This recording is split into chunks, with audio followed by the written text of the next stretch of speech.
Ouch! Pabulaklak ni Paulo kay Kim. Halatang gimmick lang, ayon sa netizens.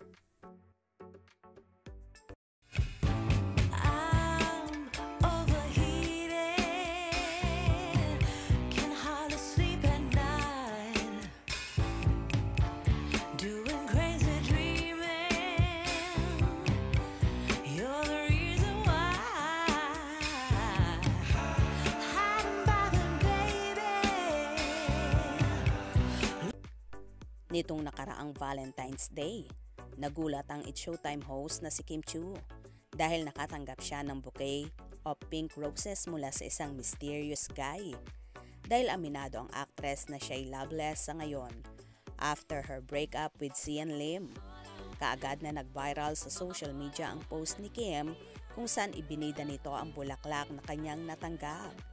Sa kanyang post sa Instagram stories last February 14, araw ng mga puso, masayang ibinahagi ni Kim ang kanyang natanggap na bouquet of pink roses.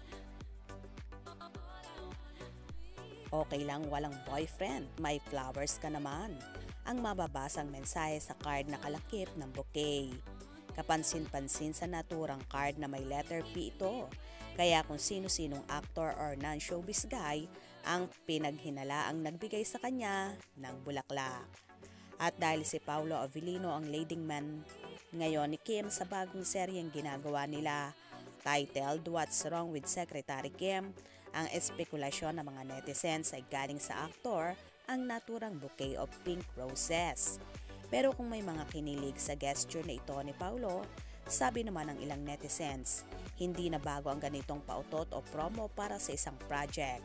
Obvious naman daw na pinaiingay ang tambalang Paulo at Kim para mapag-usapan ang upcoming series nila. Di nga ba't balitang nagkabalikan sina Paulo at Janine Gutierrez, kaya paano bibigyan ng mali siya ang pagbibigay ng flowers ni Paulo kay Kim. Sana lang wag maging marupok si Kim at ma-fall in love kay Paulo habang ginagawa nila ang kanilang second series together after Linlang, that teleserye version. Well, kung sinasabing gimmick ang pagbibigay ni Paulo ng bulaklak kay Kim, hindi naman siguro. Tanda lang ito ng pagpapahalaga ni Paulo sa kapartner niya kahit sa mga staff na naroon naman ay nagbigay din ang aktor.